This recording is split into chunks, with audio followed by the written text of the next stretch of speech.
Hola amigos, ¿cómo están? Espero estén teniendo una linda tarde, noche o mañana, dependiendo de la hora que estén viendo este video.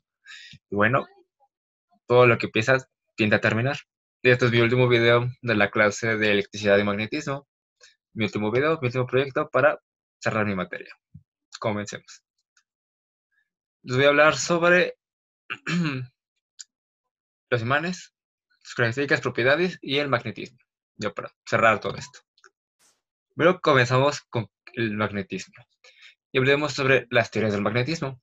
Una de las más famosas es el magnetismo de la Tierra o el campo electromagnético terrestre.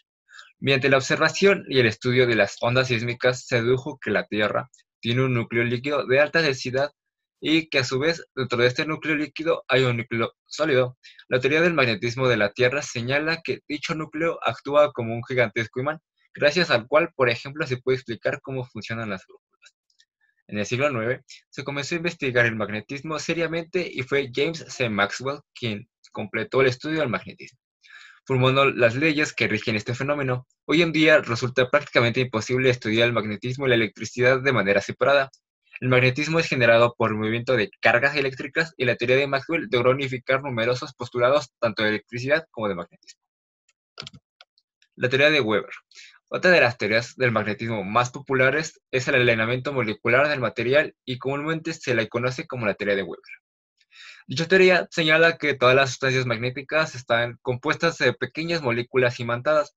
Todo material no magnetizado tiene las fuerzas magnéticas de los imanes moleculares neutralizados por imanes moleculares subyacentes, eliminando así cualquier efecto magnético. Un material magnetizado tendrá la gran mayoría de sus moléculas imantadas alineadas de forma tal que el polo positivo o norte de cada uno de los puntos de la molécula están en una dirección y los del polo negativo o sur en la dirección opuesta. Así que aquel material con las moléculas alineadas tendrá entonces un eficaz polo positivo y un eficaz polo negativo. El imán, una de las cosas que más conocemos y las cosas más magnéticas que hay.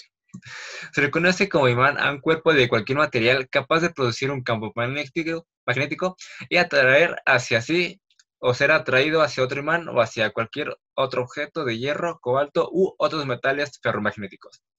Es un material con propiedades ferromagnéticas naturales o artificiales que generan un campo magnético continuo.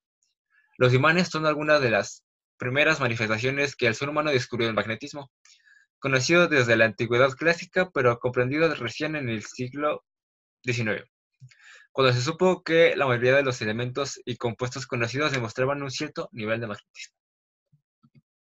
El campo magnético.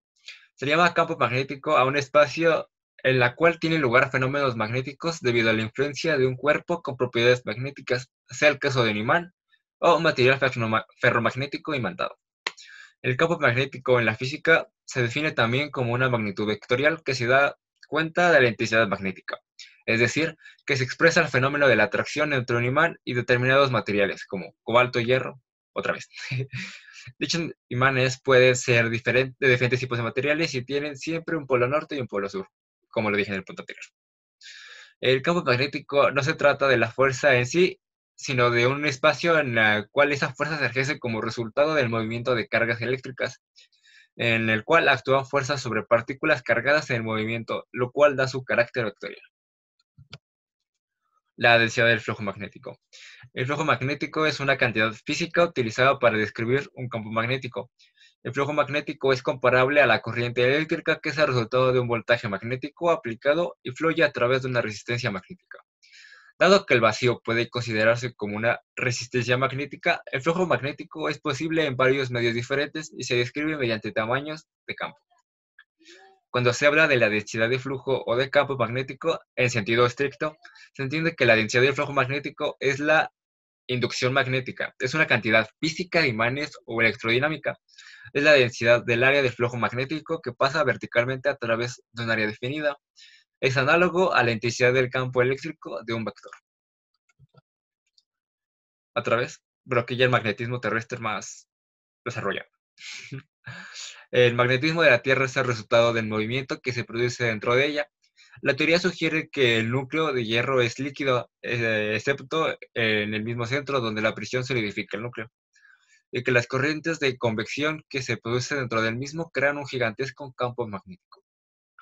La forma de propagarse, en la que se propagan las ondas magnéticas sísmicas, nos dice que la Tierra tiene el centro a un núcleo líquido denso que ocupa la mitad del radio terrestre, y dentro de ese núcleo interno sólido se cree mayoritariamente que su centro está constituido de hierro fundido, posiblemente mezclado con níquel y azufre. La densidad aparenta ser la adecuada y el hierro, que entre todos los elementos es el que más abunda en el núcleo, es más estable. Se concentra en el centro de la Tierra porque es pesado, por la misma razón que cuando se extrae de su mena se hunde en el fondo del horno del tostado. Los polos magnéticos de la Tierra no coinciden con los polos geográficos de su eje. El polo norte magnético se sitúa hoy cerca de la costa oeste de la isla de Bathurst, en los territorios del noroeste en Canadá, casi a 1290 kilómetros al noroeste de la bahía de Hudson. El polo sur magnético se sitúa hoy en el extremo del continente antártico, en la tierra de Adelia, a unos 1930 kilómetros al noreste de Little America, o Pequeña América en español. Las presiones de los polos magnéticos no son constantes y se muestran notables cambios año tras año.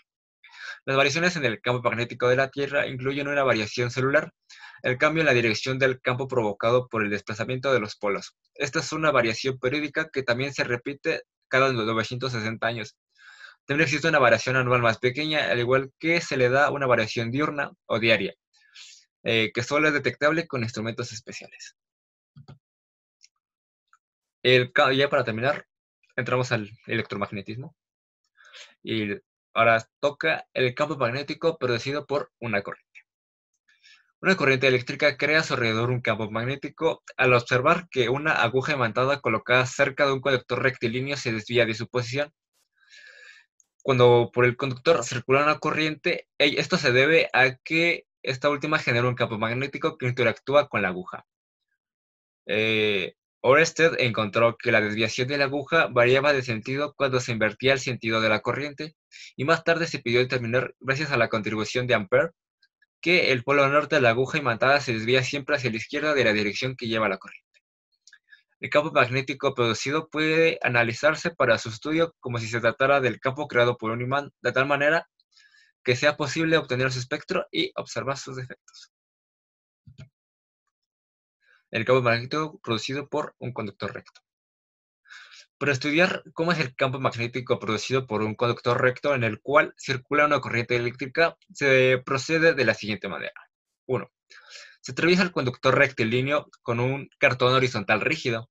En el momento en el que circula la corriente por el conductor, se espolvorea el cartón con limaduras de hierro y se observa que estas forman circunferencias concéntricas en el alambre.